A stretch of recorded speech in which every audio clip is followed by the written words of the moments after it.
Big Ideas presents Slovenian philosopher Slavoj Zizek, with his contribution to the Nuit Blanche Symposium, inspired by Wim Wenders' film, Until the End of the World. It was recorded on September 29, 2012 at Toronto City Hall.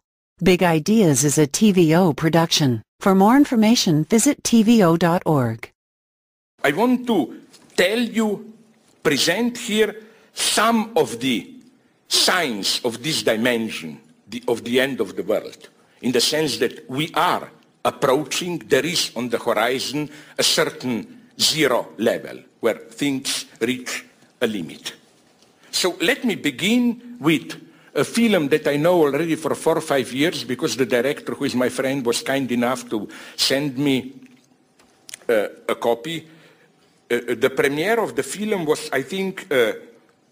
I think, not a premiere, but it was shown a month ago here at Toronto Festival. If some of you were lucky enough to see it, if not, please go and see it. It's maybe one of the most morally depressing films that I've seen. It's called The Art of Killing, made by a Danish documentary filmmaker Joshua Oppenheimer. It was shot in the last years in Indonesia, but they needed years so that it's possible to show it in public because, of course, lives were threatened and so on. You will immediately see why. This film, shot in Medan, Indonesia, mostly in 2007, reports on a case of obscenity which reaches to the extreme. There is in Indonesia, all this is real, it's a documentary, a group of murderous gang members and members of the military, Anwar Congo and some of his friends, this is an Indonesian now politician and officer, who in 1966, you remember when there was a civil war, first the attempted communist coup d'etat, then the anti-communist Suharto regime did strike back, and the idea is that around 2.5 million of people, mostly Chinese, allegedly communists, were slaughtered. This group, Anwar Congo and his friends, organized at that time, in 1966, a murderous gang. They were serially raping, torturing, killing thousands of people. Now comes they were not only ready, but they even paid Oppenheimer, they didn't know what he will do with it, to do a film on this. And they, without any shame, that's so depressing, they openly display, stage, show, talk about, show some photos, how they were killing, murdering, raping, torturing, and so on. And the high point of obscenity, for me at least, is a scene when, on a local TV show, in October 2007, TV show on Indonesian state TV, this group presented itself, and it's horrible. It's like, you know, a couple of hundred people, public talk with them, and a nice lady moderator. And for example, this guy, Anwar Congo, I mean, you have to see it to believe your eyes and ears. After he explains this mode of torturing, the moderator says, look how inventive these guys are. One big applause for Mr. Anwar, and so on. And they all applaud, and so on and so on. I mean, it's absolutely breathtaking. But and even so, again, you have a group of people who, right-wing murderous thugs, who even don't have this, let's call it, minimum of decency that even the Nazis had. You know what Heinrich Himmler said in that famous speech in Poznan in 1943. This was a speech to SS officers, and he was giving them lessons on how to do the Holocaust, and he was telling them, unfortunately, your activity will have to remain a secret, an empty page in history books, but it will nonetheless be the most glorious chapter of German history. But you see, they at least treated it as a private, dirty secret. You know, this is the typical right-wing logic, in the sense of a true patriot is not just the one who is ready to die for his country, but the one who is ready to lose his soul for his country, to do horrible things. This true hero is ready to do crimes for his country. So here it's not even that. They simply publicly boast about it all. And even more, then they explain how they did it. They explained that before they become killers, they were in love with Hollywood film noir mostly, Humphrey Bogart, all that. So they imagined themselves as noir detective, Humphrey Bogart, whoever. They imagined as being a Hollywood noir hero when they were doing their terrifying acts. This was their imaginary. Now we can do a lot here. I don't have time to go into it. About how to put it, the use of poetry in ethnic cleansing. This is my old thesis, and I was once almost beaten in my own country by some poets who didn't like the idea. My formula was no ethnic cleansing without poetry. You always need a poet. To avoid a misunderstanding, I'm not saying all poets are like that. There are mega great poets. All I'm saying is that I'm a little bit tired as a philosopher to listen for decades, you know, this idea, philosophers with their notion of totality, total rationalism, laid the foundation for totalitarianism and so on, where poets are at least as guilty as we are. Why? It's very simple, my idea here. We are basically half-decent people. If I were to be ordered, let me take, again, sorry, somebody has to suffer. If somebody were to tell me, take a knife and pick your eyes out, well, unfortunately, I would have some problems to do it.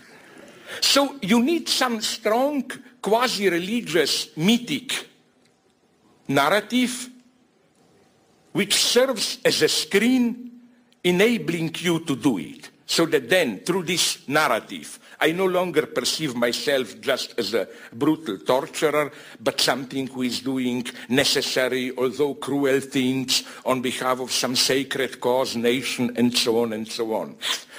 You need something like poetry. And it would be very nice to go through all ethnic cleansing cases that we know. I, of course, began in my own country, ex-Yugoslavia, and discovered it's not only Radovan Karadzic, the leader of Bosnian Serbs, who is now in Hague.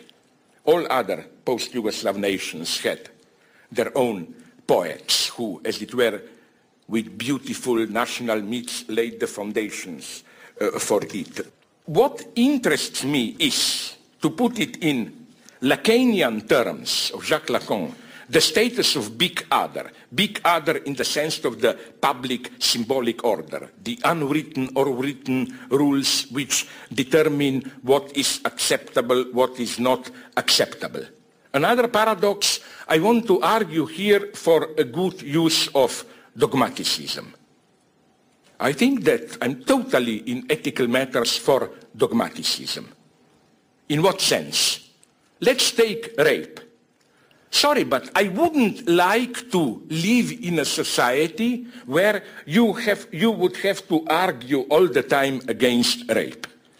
I would like to live in a society where the fact that rape is unacceptable is simply part of our substance. It's automatically assumed, so that if somebody plays this, we all know them, stupid, tasteless games, oh, but women really enjoy it, they are not ready to admit.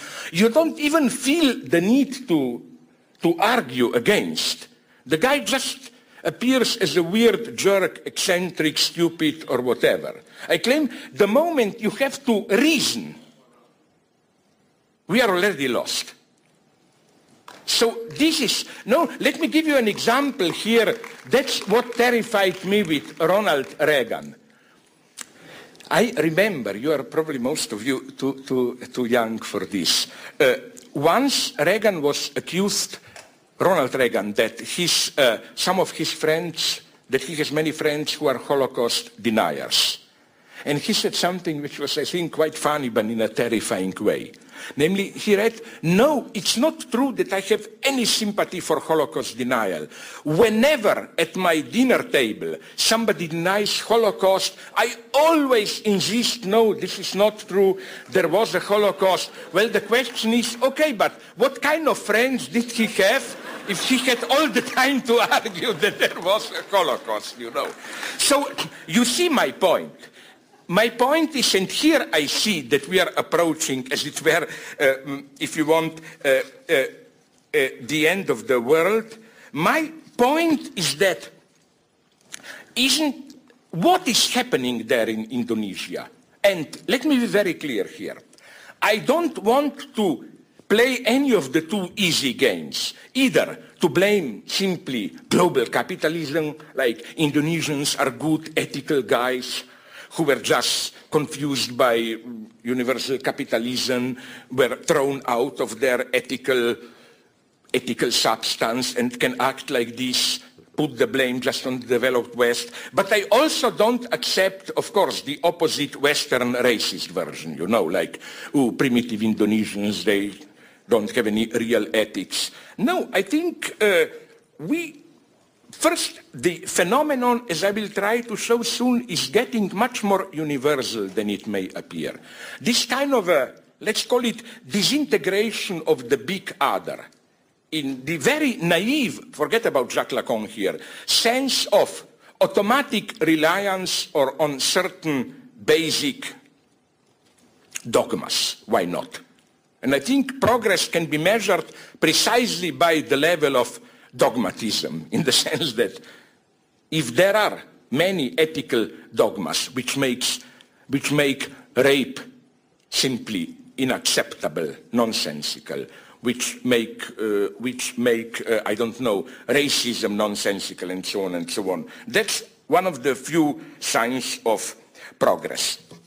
So again, the question is, what is happening with the social body that something like that is acceptable? You see my point. I'm not worried about Anwar Congo and those guys. They are just scum, whatever they are. What worries me is what kind of society it is where it is acceptable to talk about this, boast about this in public. And here things are more complex than it may appear. Because, let me give you another example. Now I will go through a couple of examples here. 2 decades ago, I think, there was a well-known scandal in Brooklyn, across the river from Manhattan in New York, where a woman was slowly beaten, tortured, and killed at a courtyard in the middle of housing development, and it was later established that at least 70 people were watching this from their windows. None of them called the police.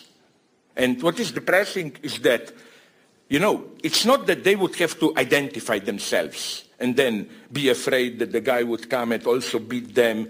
It could have been done totally anonymously. No one did it. Okay, this was read as an example of moral decadence, disintegration of ordinary people in the United States. No, I think it's something more ambiguous that happened here. Because when some sociologists looked into it more in detail, they discovered that all people had the same reaction. Namely, I thought someone else will do it. It's just that everyone relied on someone else. And the interesting thing is that I think someone told me that they tried to do some kind of experiment where they tested this. Namely, staged artificially, of course, a situation where the guy, for example, it was more a lonely house, who was observing this knew well that he is the only one who is observing it. And in that case, almost all of them did call the police. What I want to say here is that how are we nonetheless to interpret what the two examples nonetheless share? Indonesian example and Brooklyn example, this, let's call it naively, growing indifference, I don't care, or another one will do it, this reluctance to ethically engage yourself. The usual thing to say is to refer to egotism. You know, this is the usual Catholic or generally religious strategy. Oh, in our era of hedonist egotism, nobody cares for the common good, and so on and so on. Well, I'm totally opposed to this reading. Here I want to refer to Walter Benjamin, who already said that capitalism is a religious phenomenon. And the way I read this is in a very naive way. Look at an ideal capitalist, ideal type, I mean. I know some of them, fanatical businessmen. Well, all I can tell you is, if ever I encountered a non-hedonist and non-egotist guy, it's a totally dedicated capitalist. My God, a proper capitalist is ready, I don't know, to ruin his family life, practically not to sleep, work night and day, just that. There is circulation and expansion of capital. It's not capitalists are not hedonist egotists. They are, on the contrary, extremely dedicated to some perverted, but non-perverted quasi-ethical cause. You know, you have a cause, capital has to circulate, and basically you don't care. I ruin nature, I ruin my life. Doesn't matter, it has to function. This is why I claim that we don't need to fight for ecology in some stupid moralistic way, like usually people say, oh, we think only in short terms, what about our children, and so on and so on. No, the problem is not that we are too egotist today. The problem is that if we try to rehabilitate the term egotism in a proper way of rational interest in your own good, then I claim paradoxically in our consumerist society of global capitalism, it's maybe more difficult than ever to be a real egotist. Because on the one hand, again, as a capitalist you are not egotist. On the other hand, even the way commodities function more and more, they don't function in an egotist way. The deepest appeal of commodities is anti-egotism. What do I mean by this? Another sign for me of the end of the world. Did you read this now, a little bit over a month ago, in August 2012? Media reported that from December of this year, tobacco companies in Australia will no longer be allowed to display their distinctive colors, brand designs, and logos on cigarette packs.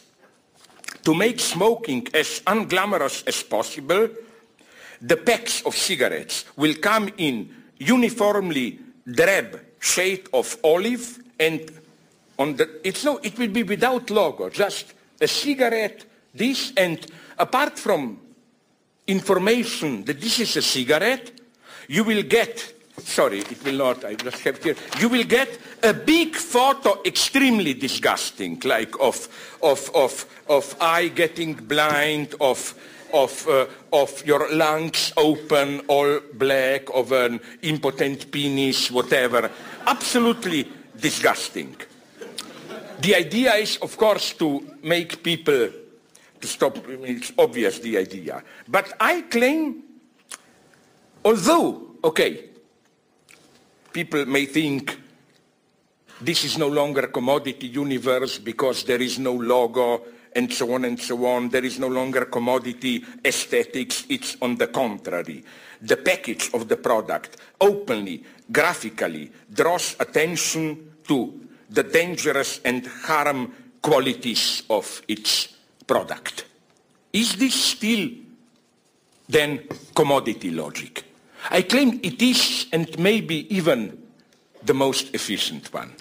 This idea came to me in Germany when I saw already years ago there a wonderful, in a terrifying sense, poster for cigarettes.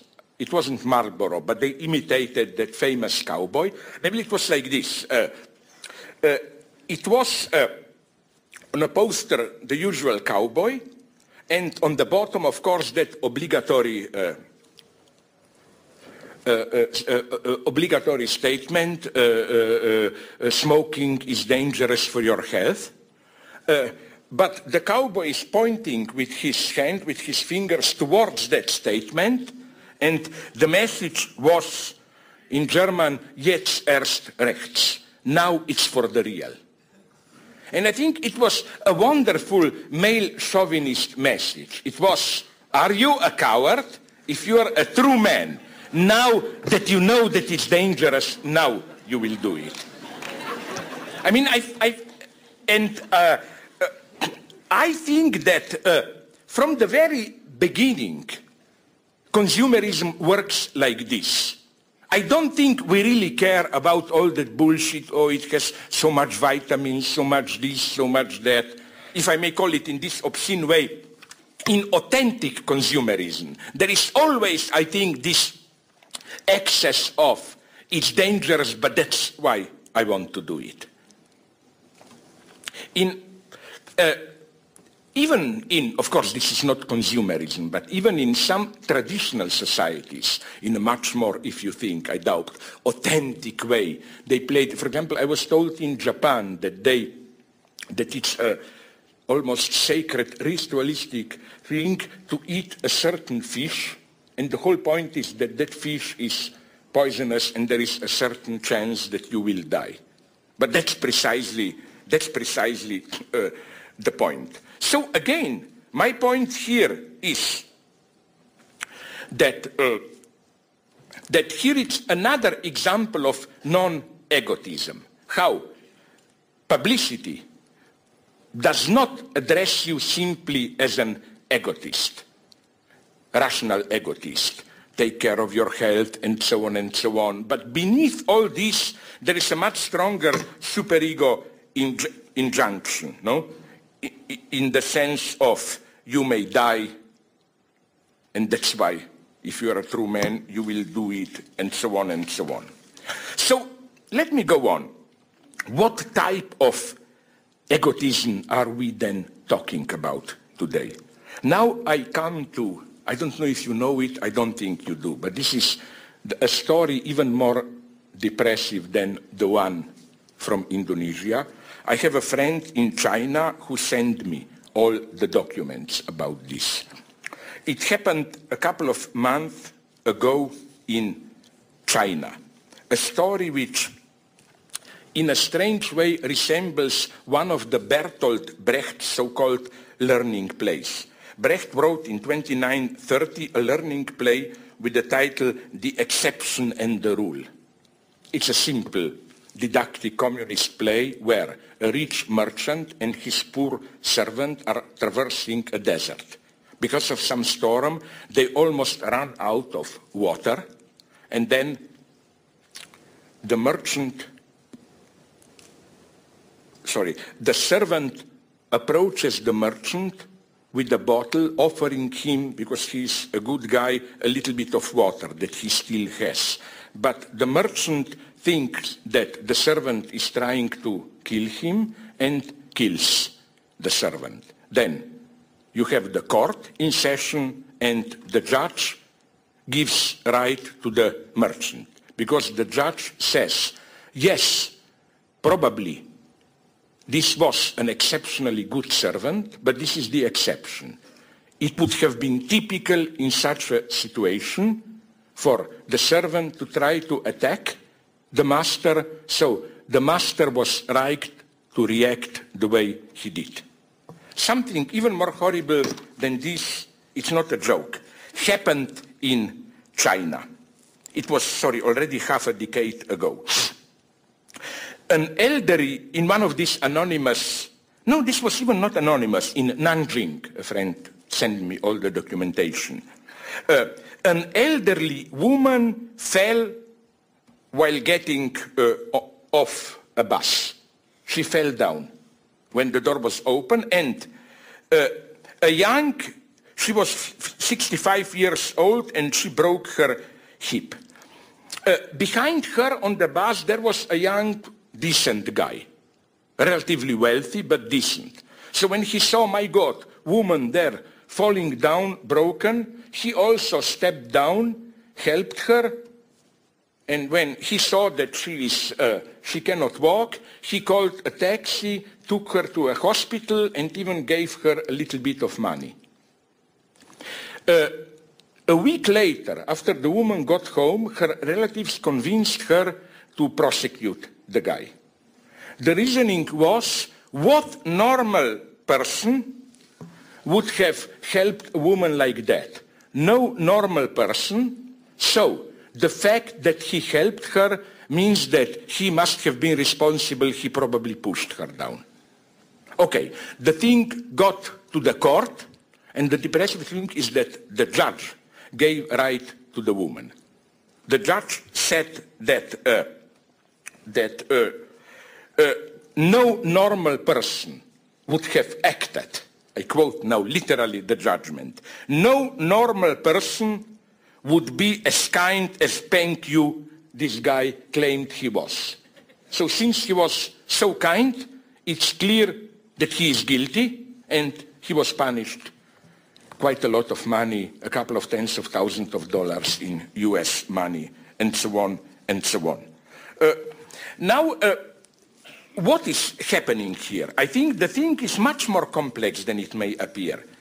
It's not simply egotism or whatever. Chinese are basically good people. Something else is happening. Namely, this case caused quite a shock, of course, then in China, and even the official media, the People's Daily, made big opinion polls. They asked tens of thousands of young people between 20 and 35, what would you have done if you were to walk along the street and you would have to see somebody there, bleeding, dying, or whatever? Would you have stopped and helped him or not? And the situation was made clear. It's not that there is a bad guy there beating the dying person, so that you can say, no, no, I'm afraid to. No, no, the guy is alone. You don't risk anything, the guy who is dying. The shock was that 87% of people said, no, I would not help. Then they specified their answer. They say, I would first look around if there is a CCTV, that camera, no? If it is, then maybe I would have helped, if not, and so on and so on. So I think that the explanation of this, it's a very sad one. It's that in today's capitalism, and this is not about China,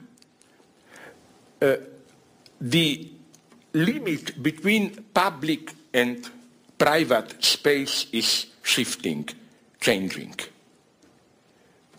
This friend of mine in China is a sociologist there, and he told me that his reading, and I tend to agree with it, is that more and more with the dissolution of old communal forums, even when we are, formally at least, in public, like on a square or where with hundreds of other people, even when we are there, we still experience ourselves as being in private. We ignore each other as if we are just different monads, each in our private space, passing by each other, but no public. You need something more, like the TV camera or whatever, to make it a public space proper. And I think the same goes even for sexuality. I think that all this culture of confession and so on, it's privacy invading public space. Or this is, I think, also how internet works. Because, you know, when you tell all your secrets, show your photos, whatever, masturbate in front of your Skype, whatever, the paradox is that you are still alone. You are still private. This is a kind of a shared privacy. You can be wired through all the world, but it's absolutely not the same as, you know, that proverbial exhibitionist gesture. That still addresses a public space, the embarrassment. Here, it's privacy. So what does all this mean for sex? Here I'm also a pessimist, not a total pessimist. I just note tendencies. Namely, what I see is that if once promiscuity was transgressive, and the idea was that passionate individual sex, love, and so on is patriarchal, oppressive, I think that now more and more it's almost the opposite, which is imposed as the norm. What do I mean by this? Okay, let me begin with popular culture and then give you some theoretical examples. Did you see the last James Bond film? Not the new one, now Skyfall, I've shown Quantum of Solace. Politically pretty progressive. I mean, basically, to cut a long story short, James Bond saves the Morales regime in Bolivia from some company which wants to control water. But did you notice something very strange about this film? It's the first James Bond where at the end there is no sex between Bond and Bond girl. They just embrace, we are too traumatized, okay. Now you will say this is an exception. I'm not so sure. Now I go to the really lowest of the lowest. Did you see some Dan Brown films or novels? Did you notice, for example, that already in Da Vinci Code, you have a couple, Robert Langdon and the grand Sophie, daughter of Christ, but there is no sex between the two of them. And I claim that we have here a kind of a strange displacement. Even Jesus Christ has to engage in love. You know, the thesis of the film, the secret, to cover up the fact that there is no sex here, you know. I think it's strictly correlative. You have sex up there, but not here. With angels and demons, it's even worse. There still is sex in the novel between Vittoria Vetra, the scientist, and the same Robert Langdon in the end. But did you notice in the film there is no sex? Where are we coming? Once we said Hollywood is adding sex to make the story more attractive. Now Hollywood is deleting sex and so on. I think this is, again, a very sad tendency. The tendency is that sex is effectively becoming less and less authentically intersubjective. It is more and more solipsistic. I will tell you a story, maybe you know it. It was told to me by my good friend Alain Badiou, and then I checked it up. In the States, you have the same phenomenon, namely, in French and in English, it works. You use the verb fall. You say tomber l'amour, fall, to fall in love. Okay, but you found a publicity of one dating and marriage agency in France where basically the message was, we will enable you to find yourself in love without the fall, sans tomber. And then I found an American agency who is doing the same. And I found this very sad, because the idea is this one. With all the permissivity and so on, but you know what is love? Love is by definition a fall. If I exaggerate a little bit, love is, I walk on the street, quite accidentally, I stumble upon a person and, oh my God, all my ordinary life is ruined, now I have a new focus, everything changes. I mean, authentic love is very traumatic in this sense. Even passionate sex is traumatic in this sense. You are obsessed by it. Like, I want to have sex with that person, even if whatever. And I claim that more and more this is experienced as too much. I claim the predominant ideology today is not marry and procreate. No, the predominant ideology today, I claim, is some kind of enlightened Western Buddhism, I call it.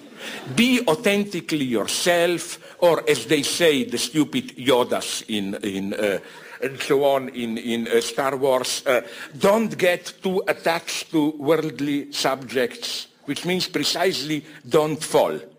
Don't get attached, keep distance. This is my eternal problem with otherwise my personal friend Judith Butler. I agree with her description, you know, our sexual identity is not eternally, naturally given. It's performatively enacted through rituals of repetition, ironic displacement.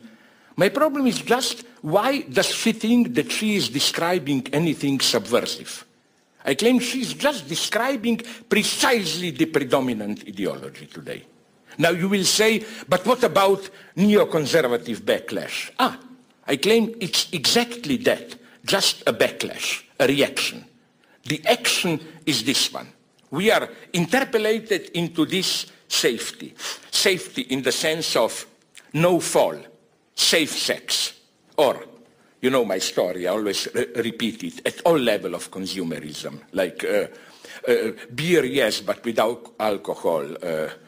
And whatever, sweet chocolate, yes, but without sugar, and so on and so on. To get a product without this potentially dangerous dimension. And that's my problem with multiculturalism. Of course I am for other cultures, but that official multiculturalism and tolerance also wants the other without the fall, you know, the other who is like us, and then you idealize the other, which is for me the worst form of racism. Like I had the experience of my lifetime when I met a couple of years ago in Missoula, Montana, 3 or 4 so-called Native Americans.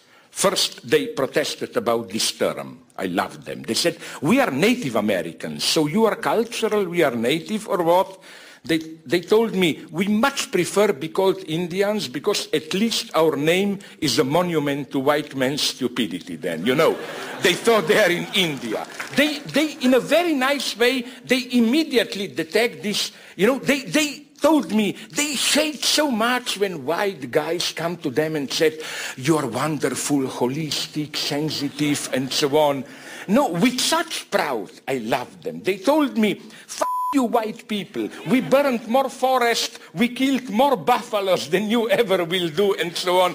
Because they got very well how false this celebration of, you know, harmonious, holistic approach of them is, and so on and so on. No, so again, what I'm saying is that that's the paradox of our era, where the more we talk about tolerance, the more intolerant we are. And again, this is what bothers me in this obsession with harassment. Of course I'm against harassment when it's real harassment, my God. There are rapes, and I'm one of the few people that I know who is still for death penalty, and I'm here radically for punishing them. Don't have any understanding for rapists. All I'm saying is that with harassment it can get more problematic. As many intelligent, also feminist critics pointed out, that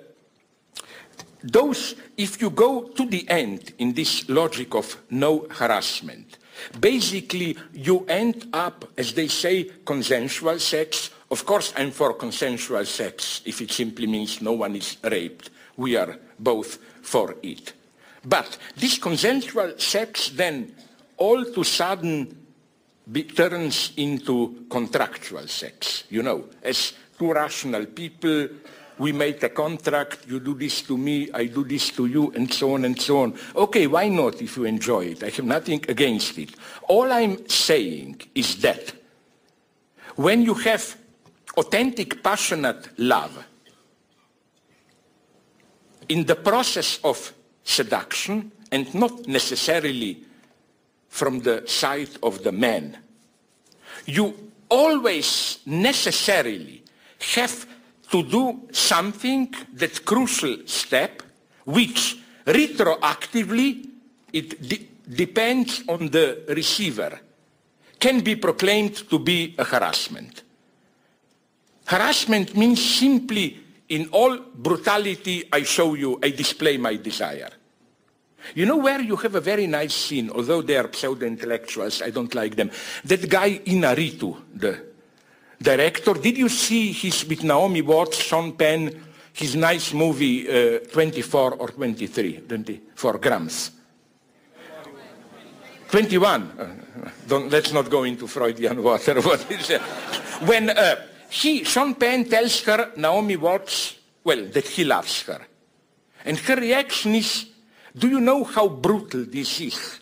How dare you tell me something like this? Do you know that you ruined my life and so on? In a way, she is right. This is love.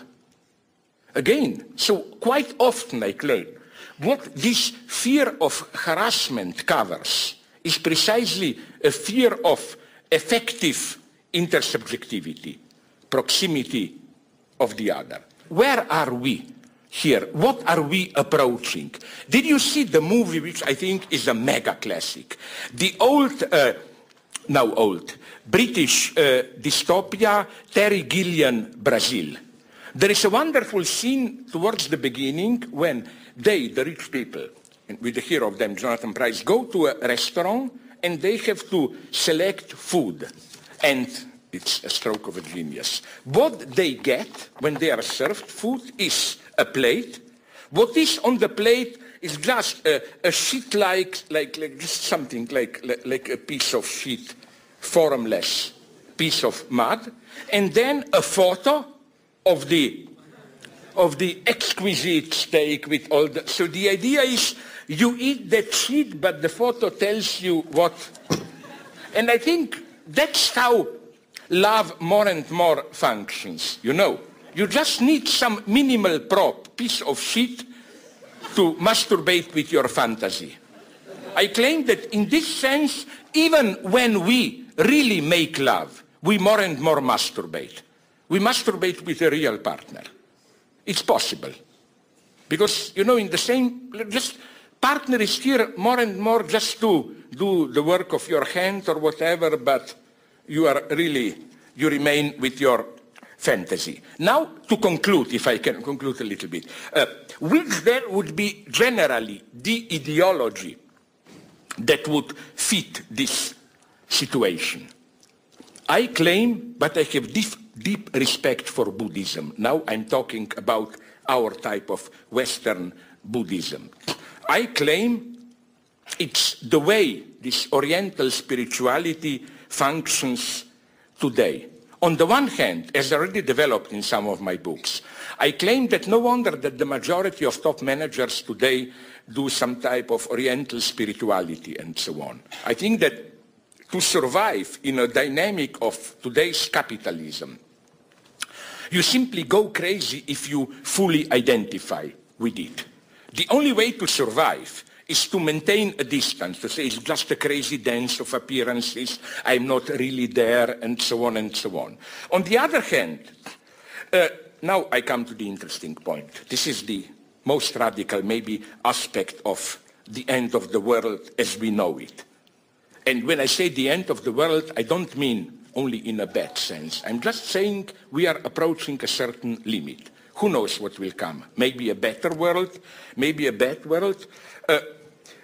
We, I think, should nonetheless take seriously the results of today's cognitivism and brain sciences, which, and I'm not interested here in the fact, is it true or not? I have my doubts about it. But the point is that the point they are making, and it's taken seriously, is that, you know the result. First, we have no free will, and point two, soon it will be possible to directly link our brain to external machines. And the consequences can be quite radical here. For example, I met some scientists in Germany who, together with American scientists, even the Germans send me some videos. You know, for example, they already decoded the signals a rat is sending to its legs when it moves around. So I saw it on DVD at least. What you can do is this. You have a rat in a cage. The rat is freely jumping around. Then you click a button, the rat is connected. And you can literally control the rat like a remote control car, left, right, and so on. Because again, through this link, you give signals to her neurons which are giving direction and so on. Now, I spoke with these scientists, and of course, they are doing what I always suspected that they are doing. What they are really interested is to do this on a human being, and they are afraid to go with this into public, that there will be some ethical outcry. But they hinted at me that the result is the predictable one. Namely, what interests them in this. Let's say now you will be the good guy, but you control me, no? Like I walk here freely around. I don't know when you push the button so that you control my neurons which give orders of turn left, right, forward. How will I experience this? And they told me that it looks that the paranoiac bad solution is the true one. That is to say, I will not even know that I am controlled. It will not be, oh my God, some foreign power took over. I will still continue to think that I freely roam around. And all that stuff then, you know, how you can move already objects with thoughts. And so on. Okay, my problem is to conclude the following one. How will we subjectivize this? If we will have to accept, at least the scientific ideology is telling us this, I don't think it's true, but nonetheless, that in this sense we are not free. There is no ego, there is no self which is autonomous, free. We are just the result of complex neuronal mechanisms and so on and so on. There are, as far as I can see, four main attitudes here. The first one is the naive dualism. Most of the scientists think that it is true that we have no free will, but in our daily life, the way we are wired, constructed, is that we necessarily experience ourselves as having free will. So there will forever be a gap between scientific knowledge and how we experience ourselves. The second position, more radical, interesting, but I think illusory, is the one of more radical cognitivists like that California couple, Patricia and Paul Churchland, where they claim we can imagine our awareness to change according to the state of our knowledge. They say, in the same way that once people thought they are obsessed by demons, but now, when you go crazy, we know it's not demons, it's just your madness. We can also imagine a society where people would communicate, blah, blah, blah, without their activity being sustained by the notions of free will, moral responsibility, and so on. You have this position. Then you have some other positions. I will not lose time. But the most interesting position for me here is the one developed by the German scientist Thomas Metzinger, who claims that although insofar as we remain in our ordinary state of mind, we cannot ever accept the result of cognitivism. Like, we can rationally know it, but you cannot really live it. You never treat yourself as if you are just a neuronal automaton, he says, except Buddhism. If you reach the Buddhist enlightenment, where you accept Anatman, you have no self, and so on, that Buddhist enlightenment is the only existential position which fits the result of modern science. Now, and now I will slowly finish, but I hope you got naively my message at a couple of levels. From this sexuality, personal identity, moral responsibility, and so on. I just wanted to outline a certain zero level that we are approaching, where we will no longer experience ourselves as free, responsible beings, where, again, all moral consideration will fall away. We will live in a kind of a universalized society of universalized privacy, shameless, and so on, all that stuff. I am not a pessimist in the sense that this is our fate, but I think that the only way to fight this fate, paradoxically, is to accept it as fate. I claim that what we have to do is precisely to paint a dark picture of where things move if we just let them to move spontaneously where they go. And this picture, again, it's interesting because it's a society in which overcoming of morality and total self-naturalization will coexist with some kind of a new aseptic, totally non-sexual spirituality. And it would be so interesting to compare here early Soviet communism with today's technological Gnostics. You know, all those crazy stories about how technology will bring us to some kind of collective identity where we will live eternally, just downloading ourselves as a software program from one to another identity, all that. Do you know that all this was already dreamed throughout the 20s in the Soviet Union? Even Trotsky wrote something about it.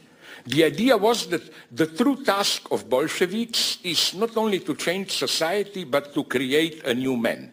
And the predominant reading of this new man was, that's crucial, that he is asexual. Sexuality was, it was really a kind of a spiritual materialist Gnosticism. The predominant attitude of Soviet psychologists in the 20s under the influence of Pavlov, although Pavlov was against Bolsheviks privately, but he was the key influence, it was that sexual arousal is the basic weakness of Homo sapiens, that it's unnatural. And it's incredible how what the most advanced dreamers of the Soviet Union in the 20s invented was something that you already find in St. Augustine on some Christians. Namely, St. Augustine, when he speaks about sexuality, he says, of course there was sex in paradise. But it wasn't sex in this sense of arousal. Like, a man was able to get erection in the same totally controlled way in which you raise your hand to work on a field and so on. It was just pure instrumental activity. And then you maybe know, it's beautiful, what St. Augustine, the title of the work is De Nuptiis et Concupiscentia. What he develops there, that sexuality is not the source of sin, but it's the punishment for the sin. He claims the original sin of man is that he wanted to be like God, master. But then God tells him, I will punish you, and I will punish you so that you will have a desire that you will not control. So that you want to be the master of the world like me, haha, I will install a drive in you of which even in your own house you will not be the master. And then St. Augustine has a wonderful theory of erection, where he says that erection is the ultimate revenge on God towards to men.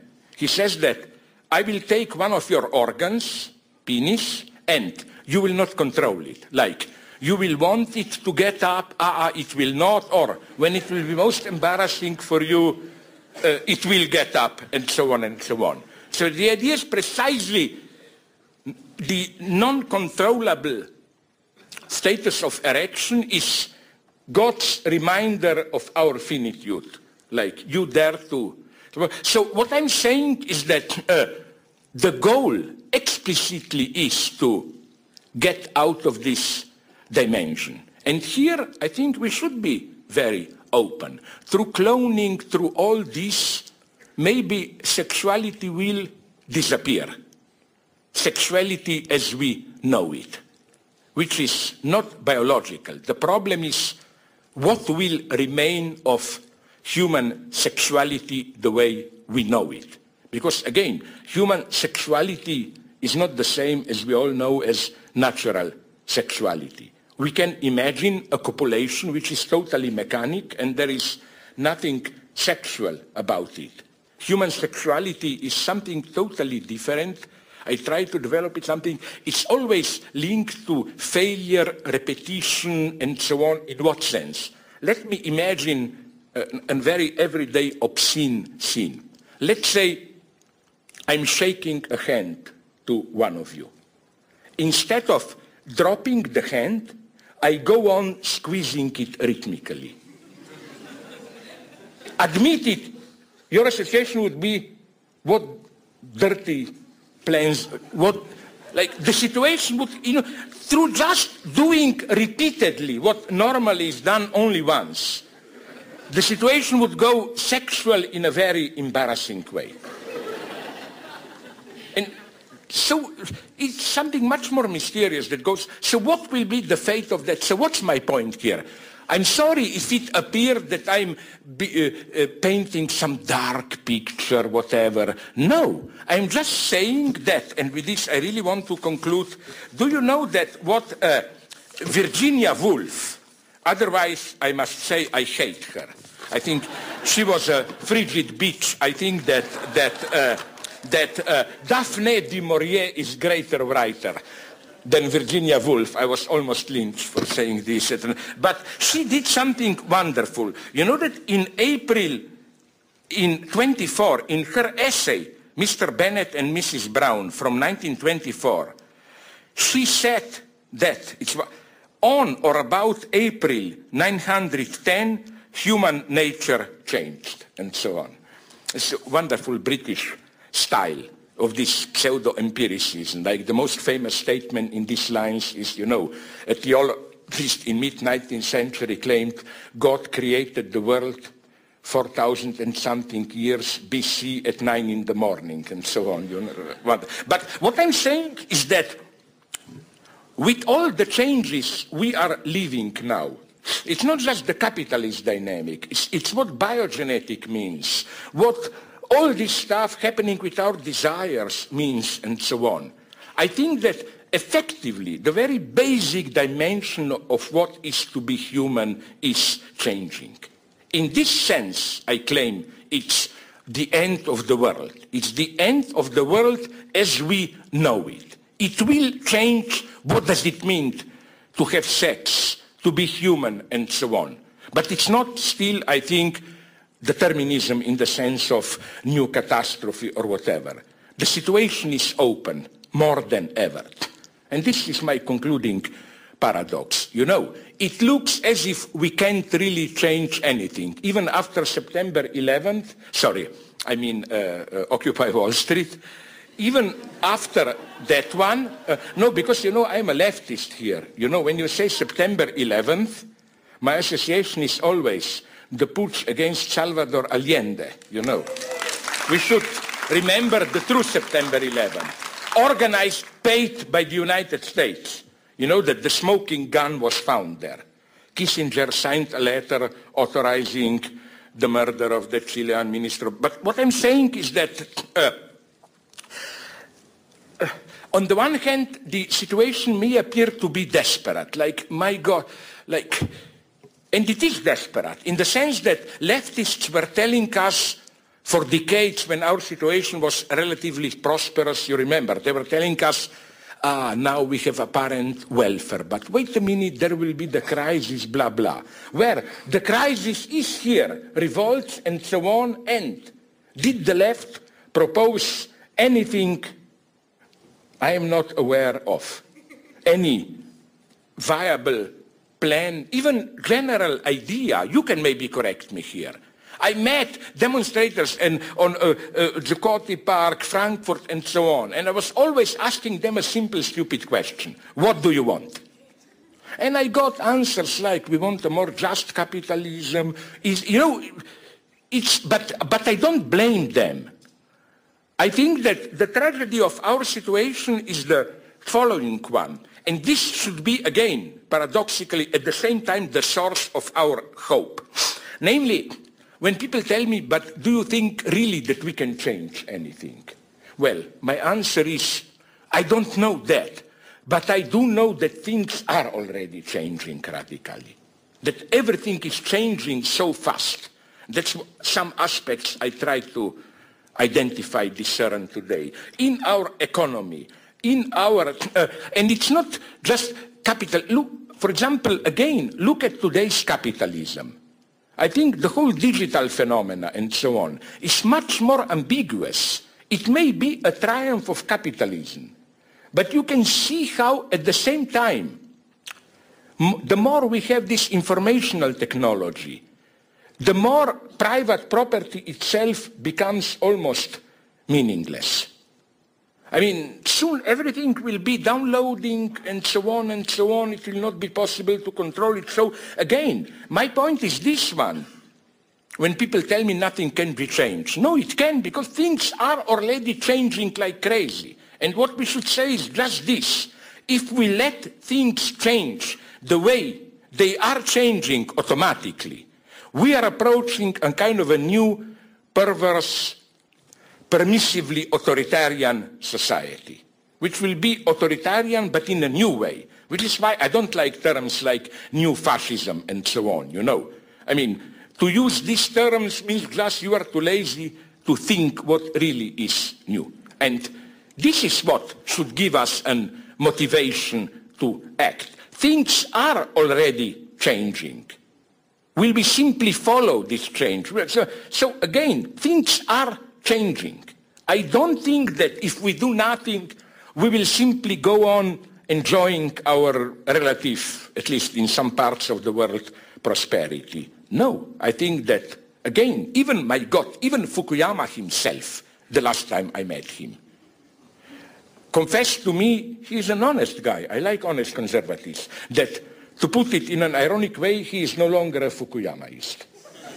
He told me that with biogenetics, financial crisis, and so on, that his idea of the end of history is over. He admits it. Things are radically changing. And this is what should worry us. We should return the question to those in power. Because you know what? So more and more my impression, if I look around the present state of economy, that, you know, my answer to the leftist paranoiacs who claim, oh, there are some people, mysterious meetings somewhere between Washington and China and Wall Street deciding everything. I'm tempted to say I'm asking God, praying that it would at least be like that, but it's not. I really don't think we still have a ruling class which is able to rule properly. The situation is much more horrible. I don't think there is some big ruling class manipulating everything. They don't know what is happening. They themselves don't know what is happening. In Europe, where I come from, this is even more obvious than anywhere else. So again, the very reason to worry should be already what motivates us to think what is happening, maybe to do something. I spoke for much too long, but haha, what can you do? You had to listen. No, thanks very much for your patience.